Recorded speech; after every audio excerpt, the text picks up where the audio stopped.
Hello students, 12वीं के रसायन विज्ञान में हम लोग पढ़ रहे हैं चैप्टर नंबर 4 केमिकल काइनेटिक्स और यह लेक्चर नंबर 6 है।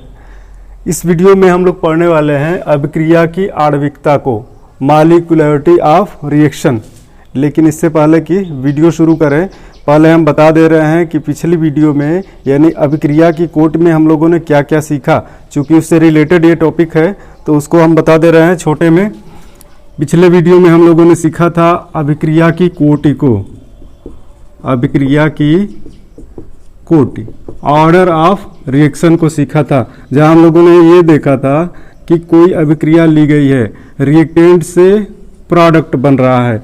इस अभिक्रिया के लिए अभिक्रिया की दर या रेट को कैसे लिखते हैं हम लोग, आर इक्वल टू, अगर रिएक्टेंट के पद में लिखा जाए तो इसका सांद्रण घटता है, इसलिए हम इसके वेग को ऋण से दिखाते हैं, माइनस डी आर का कॉन्सेंट्रेशन बटे डी टी इक्वल टू, फिर हम लोग लिखते हैं के आर का कॉन्सेंट्रेशन इसकी घात एन। ठीक है, यह भी अभिक्रिया के वेग या दर को दर्शाता है और यह भी अभिक्रिया के वेग या दर को दर्शा रहा है। यहाँ पे n क्या है, अभिक्रिया की कोटि है, जहाँ n इक्वल टू अभिक्रिया की कोटि, अभिक्रिया की कोटि। अगर n का मान 0 होता है, यदि n इक्वल टू 0, अगर n का मान 0 हो जा रहा है तो अभिक्रिया शून्य कोटि की है, शून्य कोटि की है। ठीक है, n का मान ही डिपेंड करता है कि अभिक्रिया किस कोटि की है, क्योंकि n यहाँ घातांक के रूप में चढ़ा है और इसी का मान यह डिपेंड करता है कि अभिक्रिया की कोटि क्या है। यदि n का मान 1 है तो अभिक्रिया प्रथम कोटि की है, प्रथम कोटि की। ठीक है, और यदि n का मान 2 आता है तो अभिक्रिया द्वितीय कोटि की है, द्वितीय कोटि की है। ठीक है, और यदि n का मान 3 आता है तो अभिक्रिया तृतीय कोटि की है, तृतीय कोटि की है। यदि n का मान 4 आता है, n का मान 4 नहीं आएगा क्योंकि अभिक्रिया की कोटि 3 से ज़्यादा नहीं होती है। तो ये ध्यान रखना, अभिक्रिया की कोटि 3 से अधिक नहीं होती है और तृतीय कोटि की अभिक्रियाएं भी बहुत कम होती हैं। अब हम आते हैं अभिक्रिया की आणविकता पे, मॉलिक्यूलरिटी ऑफ रिएक्शन। अभिक्रिया की आणविकता किसे कहते हैं, ये ध्यान दो।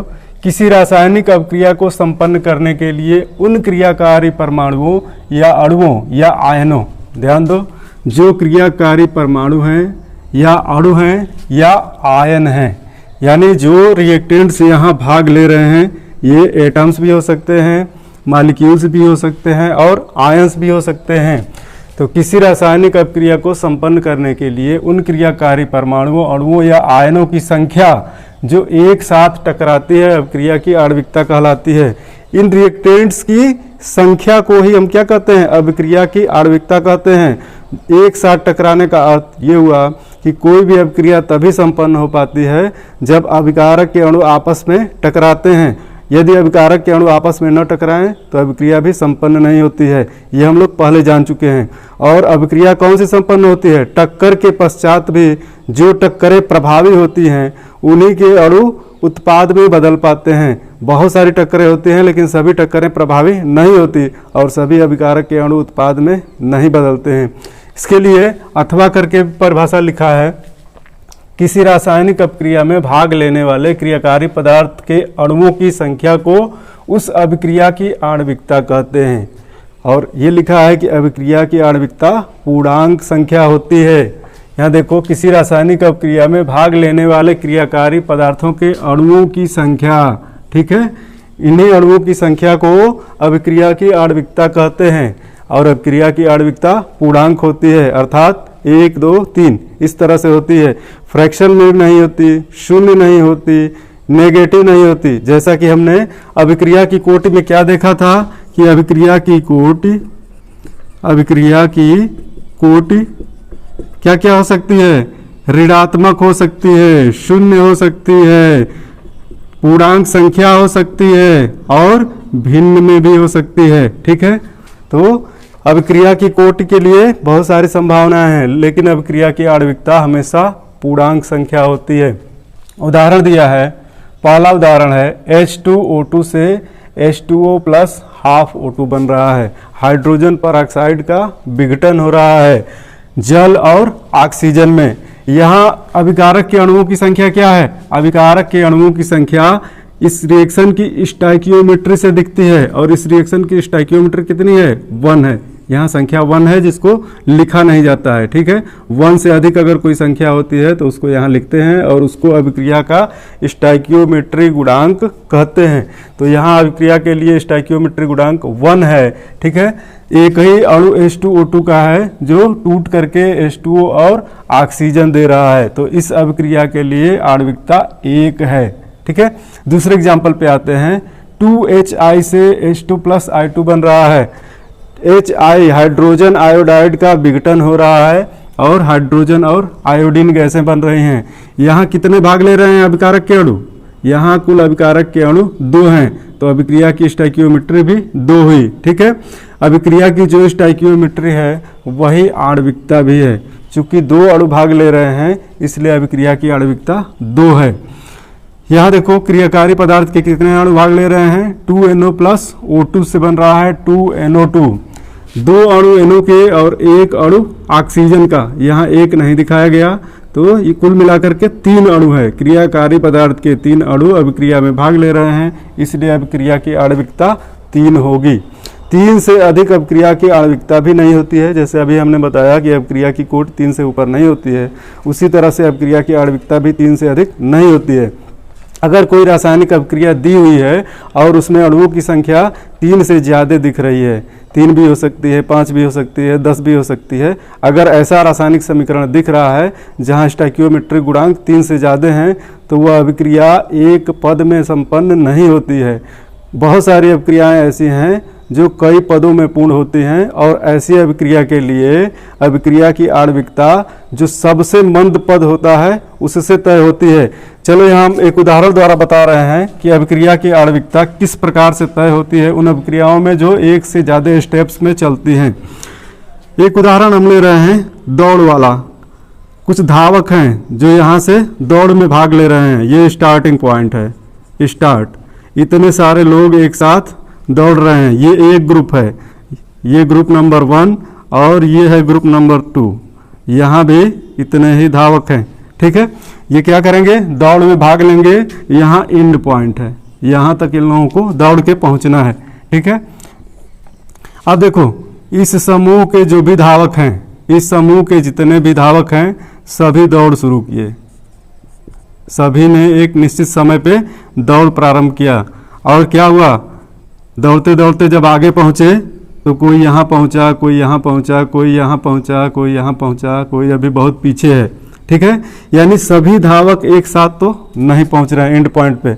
एंड पॉइंट पे ये वाला धावक जो सबसे पीछे है वो सबसे बाद में पहुँचेगा, जो सबसे आगे दिख रहा है वो बहुत फास्ट है, ये तो जल्दी पहुँच गया, और जो स्लो है, मंद है, वो सबसे पीछे पहुँचेगा। दूसरे ग्रुप की बात देखें, ये दूसरा ग्रुप है, ये भी दौड़ लगा रहा है। इसमें भी क्या होगा? जो धावक सबसे पीछे होगा वही तय करेगा कि हम लोग दौड़ कितने समय में जीते हैं, और इन धावकों के लिए भी वही तय करेगा कि हम लोग दौड़ कितने समय में जीते हैं। यहाँ धावक जो सबसे पीछे है इस पॉइंट पे है, और यहाँ धावक जो सबसे पीछे है इस पॉइंट पे है, बाकी सब लोग क्या हैं? आगे हैं। तो यहाँ पे ये वाला पहुँच रहा है, यहाँ पे ये वाला सबसे बाद में पहुँच रहा है, इससे भी। तो इस दौड़ में कौन जीतेगा दौड़ को? जो सभी धावक अगर दौड़ रहे हैं तो अभिक्रिया की गति या दौड़ने की गति यहाँ कौन तय कर रहा है? सबसे स्लो वाला धावक, सबसे स्लो वाला जो है वही तय कर रहा है कि हम लोग दौड़ कितने समय में पूरी कर रहे हैं। ठीक है, और सभी धावकों के लिए वह समय ही दौड़ का समय तय करेगा, इसलिए सबसे स्लो धावक जो है वही दौड़ के समय को तय कर रहा है, अर्थात दौड़ने की क्रिया के टाइम को तय कर रहा है। ठीक है, उसी तरह जब कोई भी रासायनिक अभिक्रिया होती है तो जो सबसे मंद पद होता है, जो सबसे स्लो स्टेप होता है, वह तय करता है कि अभिक्रिया कितने समय में पूर्ण हो रही है। और सबसे स्लो स्टेप्स में जो भी अणुभाग लेते हैं अभिकारक पदार्थ के, वही अभिक्रिया की आणविकता को तय करते हैं। ठीक है, तो उन अभिक्रियाओं के लिए जो कई पदों में संपन्न होती हैं, एक से अधिक पदों में पूर्ण होती हैं, सबसे मंद पद के अभिकारक अणुओं की संख्या अभिक्रिया की आणविकता को तय करती है। तो इस पॉइंट को हम लिख रहे हैं, नोट करके लिखा है, यदि कोई अभिक्रिया दो पदों में पूर्ण होती है तो सबसे मंद गति वाले पद में भाग लेने वाले अभिकारक अणुओं की संख्या को अभिक्रिया की आणविकता कहते हैं। यही पॉइंट हमने अभी अभी बताया है। इसके लिए एक उदाहरण ले रहे हैं, एक अभिक्रिया का। अभिक्रिया है 2NO प्लस 2H2 से बन रहा है N2 प्लस 2H2O। तो जैसा कि यह दिख रही है अभिक्रिया कि एक ही पद में पूरी हो जा रही है, लेकिन वास्तव में अभिक्रिया दो स्टेप्स में पूरी होती है। यह अभिक्रिया दो पदों में पूर्ण होती है, दो पदों में पूर्ण होती है। ठीक है, पहला पद है, प्रथम पद लिख रहे हैं, प्रथम पद 2NO प्लस H2 से बनता है N2 प्लस H2O2। ठीक है, और यह पद मंद गति से होता है, अभिक्रिया का यह पद स्लो है। ठीक है, दूसरा पद है, द्वितीय पद, सेकेंड स्टेप है H2O2 प्लस H2 से बन रहा है 2H2O, और यहाँ आके अभिक्रिया पूर्ण हो रही है। यह पद क्या है, फास्ट है, यह स्टेप फास्ट स्टेप है, तीव्र पद है। ठीक है, अब अभिक्रिया की आणविकता को कौन तय करेगा? जो स्लो पद है वही अभिक्रिया की आणविकता तय करेगा। तो स्लो पद में कितने अभिकारक के अणु भाग ले रहे हैं? 2 और 1 3, यानी अभिक्रिया की आणविकता 3 होगी। तो यहाँ हम लिख दे रहे हैं, यहाँ मंद पद में अभिकारकों के अणुओं की संख्या, अभिकारकों के अणुओं की संख्या 3 है। अतः अभिक्रिया की आणविकता बराबर 3। ठीक है, तो इस तरह से उन अभिक्रियाओं के लिए जो एक से अधिक पदों में संपन्न होती हैं, हम अभिक्रिया की आणविकता को तय करते हैं। ठीक है, मिलते हैं नेक्स्ट वीडियो में। Thank you.